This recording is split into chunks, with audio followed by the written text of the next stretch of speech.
Take गुरु में आपका स्वागत है। मैं हूं कविता और मैं हूं अभिषेक। और आज टेक गुरु में हम बात करने वाले हैं जरा यू टर्न की। हम आज टेक्नोलॉजी की बात जरा कम करेंगे और चूंकि बजट का माहौल है तो उन कंपनियों के बारे में बात करेंगे जो आपके हमारे हम सब के लिए गैजेट्स बनाती हैं। एब्सोल्युटली अभिषेक, चूंकि बजट का माहौल है तो जाहिर सी बात है वित्त मंत्री जी से इस मौसम में हमारी थोड़ी उम्मीदें होती हैं, थोड़ी एक्सपेक्टेशंस भी होती हैं और ऐसी ही कई एक्सपेक्टेशंस, कई सपने हमारे देश की टेक कंपनीज ने भी पाली हुई हैं। तो आज के टेक गुरु में हम उन्हीं टेक कंपनीज की दिल की बातें जानेंगे कि वो इस साल प्रणव बाबू से क्या आस लगाए बैठे हैं। बिल्कुल, तो शुरुआत करते हैं हमारे पसंदीदा सेगमेंट मोबाइल फोन से।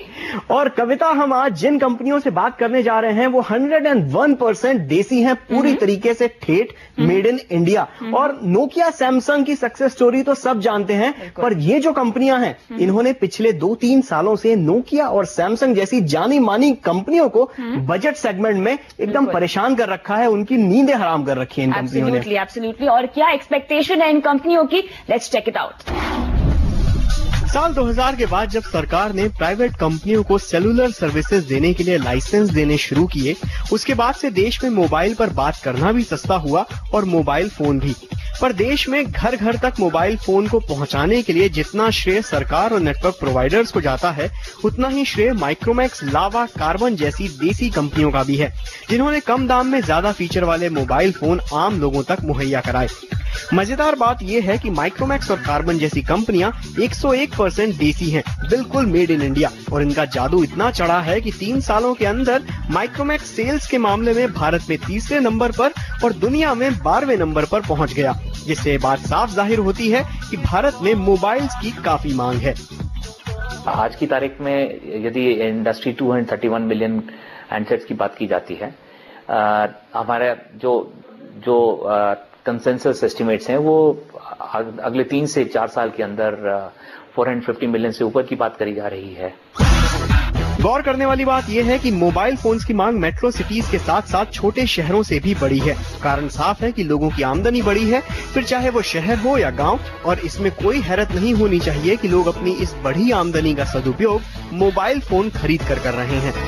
200 मिलियन सब्सक्राइबर अभी नया ऐड होगा, जो एक्चुअल इंडिया जिसे हम कहते हैं, जो गाँव में टियर 2, टियर 3 सिटीज में अभी मोबाइल पेनिट्रेशन जो नहीं है, वो धीरे धीरे वहाँ पर जो है कवरेज पूरा बढ़ रहा है और उस हिसाब से सारी ग्रोथ वहीं से आएगी आज की डेट में।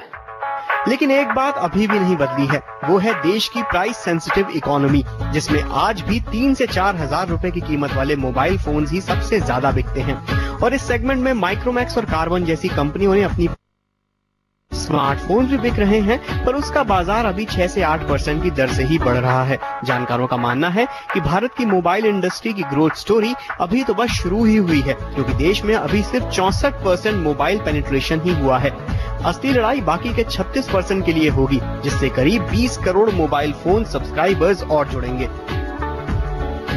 जो रूरल मार्केट है इंडिया का, टियर 2, टियर 3 सिटीज का मार्केट है, वहाँ पर अभी भी जो है वो फीचर फोन का मार्केट हमेशा रहेगा।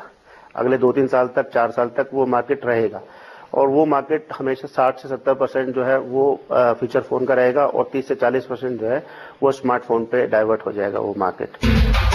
मोबाइल कंपनियों को 3G से भी काफी उम्मीदें हैं, जो एक तरफ भारत में काफी लेट लतीफी से आया और दूसरी तरफ 3G के प्लान्स भारत के प्राइस सेंसिटिव मार्केट के लिहाज से अभी भी काफी महंगे हैं। पर मोबाइल कंपनियां इसे जरा दूसरी नजर से देखती हैं। किसी भी टेक्नोलॉजी को एक्सेप्ट करते हुए यदि हम वर्ल्ड वाइड मार्केट देखें, यूरोप में 3 साल के बाद 3G को एक्सेप्टेंस मिली, चाइना में 2 साल के बाद एक्सेप्टेंस मिली, वैसे अभी सिर्फ इंडिया में जो है स्टार्ट हुआ है अभी। 3G और आने वाले 4G नेटवर्क से मोबाइल इंडस्ट्री को तो फायदा होगा ही।